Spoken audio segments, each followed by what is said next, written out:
So this election has been won by Donald Trump. The Democrats are now in the process of completing what they started almost 5 years ago, which is the plan to stop him from being president of the United States by developing false charges of Russian collusion, continuing those as part of their struck insurance policy into a 4-year-long, 3 different investigations, $50 million process that went nowhere, that never had to happen. According to Brennan's letter to Obama, it was Hillary Clinton that developed that as a false charge in order to cover up her crimes with regard to her computer. So they went through all that. They did the whole Ukrainian thing against him, which now turns out, when you look at the Hunter Biden, Joe Biden computer, there was plenty of evidence that Joe Biden got a $14 million bribe in the Ukraine from Mykola Zlochevsky. In fact, that something's got to be pursued no matter what, win, lose, or draw. That's a bribery of a vice president of the United States on record, making that whole Ukrainian impeachment thing a complete farce. And now we're into phase 3 or 4, which is the plan they started developing months ago with this mail-in ballot thing, which is entirely unconstitutional. The mail-in ballots were going to be a way for the Democrats to regularize and make legal what they do illegal in many elections and in places like New York, Boston, Chicago. They hold back the vote, and Florida.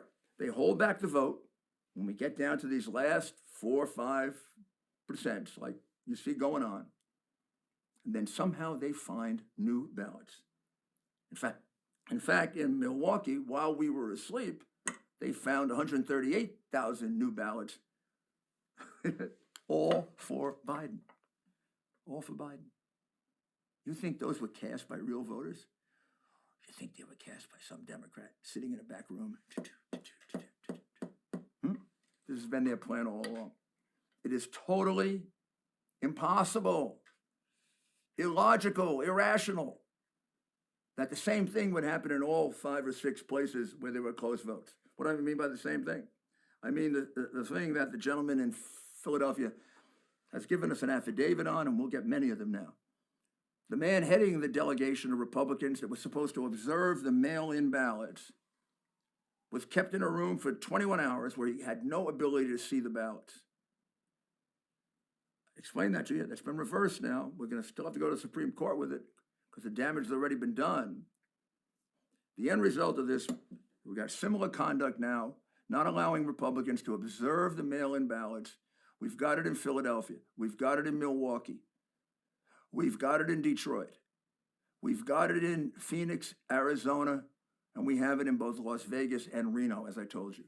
And those are all going to be pursued as part of separate and then long-term federal suits. Donald Trump won this election. The Democrats tried everything they could beforehand to stop him, including censorship. They couldn't. Now they've got one last chance, and that is what they're very good at, which is cheating on the vote count. But this time, this is a Republican Party and a president who fights for you because they want to take your vote away. They want the elites to determine our president.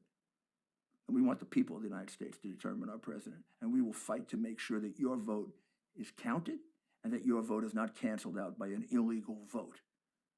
And we'll do whatever we have to do within the law to do that. That's because we have a president who cares about you.